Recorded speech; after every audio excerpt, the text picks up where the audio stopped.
The biggest struggle started. We're back with a very talented Robert Young. Hi. Yeah, Robert. Tell us a bit about growing up in Trinidad.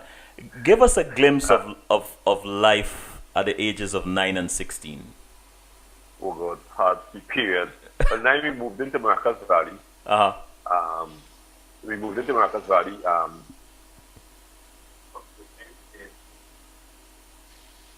Living in where? We moved a lot in Cuba. That's around the University of the West Indies. We moved tons of times. I can't remember. I only lived in a house for 5 years. And if I lived in a house for 5 years, I must have moved in 2 years 7 times. But I told I that could be part of the requirement to do things quickly and short and fast. We moved into Maracas where my mother still lives. And that was the first time living around much of forest and bush. And first time we lived in a place where there was one road to go in and one road to come out. And it's still like that. I immediately went into common entrance, which was tragic and torturous process. I passed the junior sec, and I decided I wasn't repeating for nothing. So I went to school in the mornings at 7 and got home at 12:30. And I was home alone from 12:30 to 6 or 5 every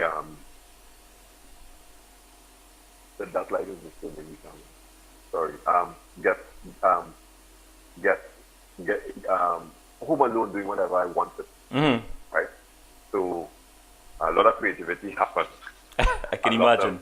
Play, a lot of cutting bamboo, getting cut, getting into fights. Started to stay around carnival because what I did at 14 and 15, I remember being attacked by a guy with a cutlass once. Because I was dressed in parts of a costume from a band, and people told him that I fell out of the sky. He was drunk, and he approached me with a cutlass, thinking I was some kind of alien or something. Wow. And I had to. My younger brother burned all my things after that. So I to collect carnival costumes, but I used to put them on in June. Why June? Carnival is in February. Right. Nothing to do in the evenings, and I was writing people's children, right? So that is possibly where some of the creativity started to show up. And I didn't go. My first time to go to this was at 18, so it wasn't like I was one of those young people who went up at 16 and 15. So I did those kinds of mysterious pranks to people. And I stayed there, and I was considered always different from everybody else.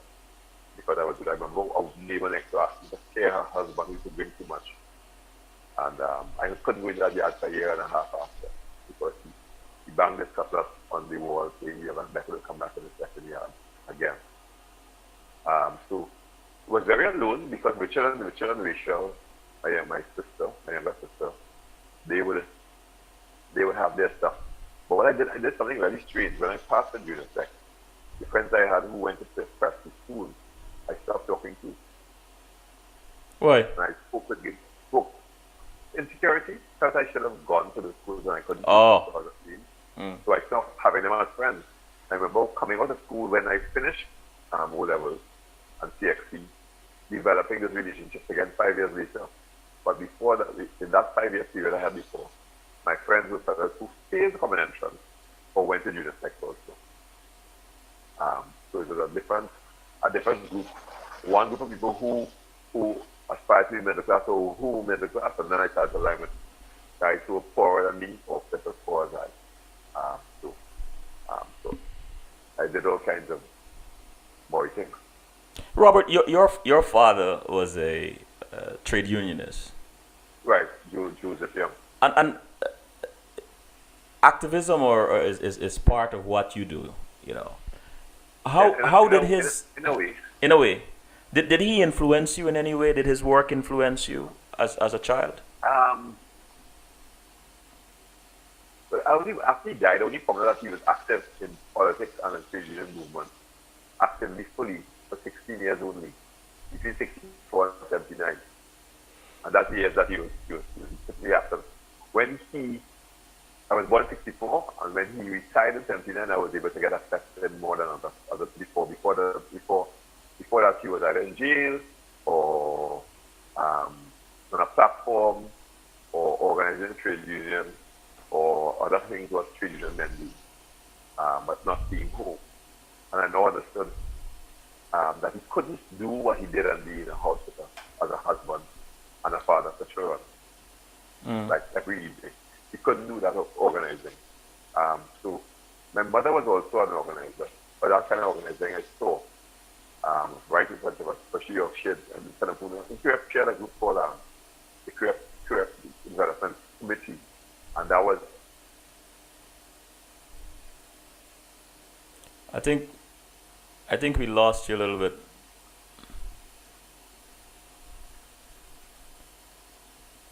Police officer. Robert?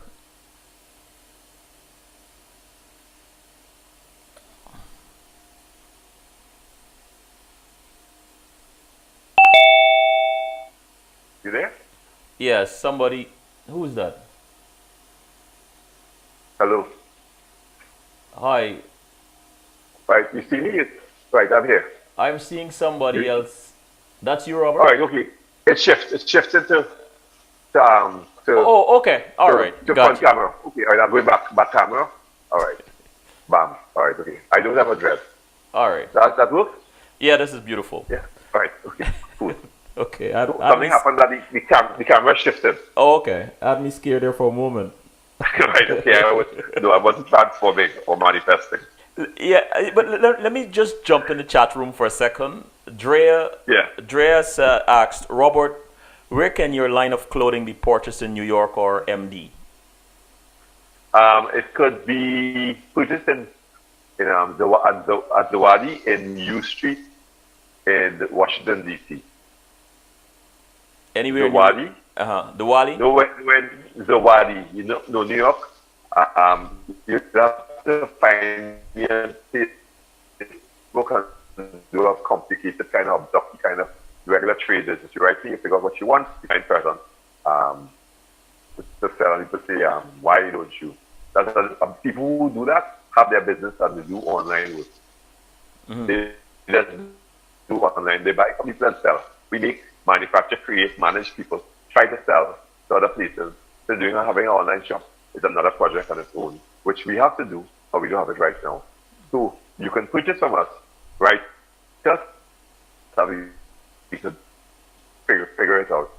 We used to do trunk shows in New York, but the last one I did, the audience was slightly younger. They felt the things were a little pricey, and they had so much choice in New York City. Why would they pay the kinds of prices I was asking for? But while in DC, there's an older group of women and men who appreciate the work as many as that, and they've been buying from me since 2001. And we have a good clientele there. Not that we don't have a people who will be interested in other places, but let them communicate with me through Facebook or at Robert at the.net. Email me and we can figure it out. Robert, could you repeat that last one? It didn't come over properly. The email? Robert at symbol, the cloth, THECLOTH dot any. Or you could just find us on the Facebook page, the cloth, and write message. Okay. Just there, and we will respond. Sonia said, "Proud of you, Robert. You and Richard have contributed so much to Caribbean fashion." Hmm? Did you hear me? All right. Okay, son.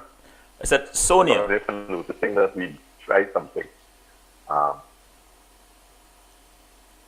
Yeah, I heard. Okay. Appreciate that. Yeah, you're breaking up a little. Yeah. You're breaking Yeah, up. breaking up a little bit. Let me see. A lot. Not well. Go ahead. Let's go ahead. I mean, if it starts to happen a lot again, we'll just take a quick break. All right. What I can do? I took off the data, and I'm using Wi-Fi. Since the Wi-Fi stutters, there's nothing for it to fall on to. So I might have to put back on data. So if it fluctuates. Yeah. You want us to take a break while you do that? It'll be quick. Okay. So you keep on talking to me, and I can. All right, good, no problem. Just for me to pull down the. You mentioned the brand just now. Your brand, the cloth. Right, it is sold in places like Germany, Washington D.C., Palo Alto, and those sales, those selling points were previous.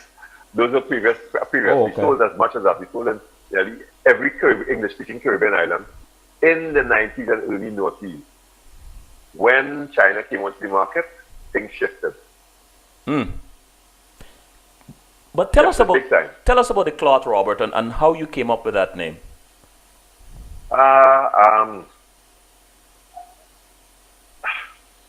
There was a small fascination with the priesthood as I escaped with. And I still see it in this. If I get fed up with it, I will just go beyond the country.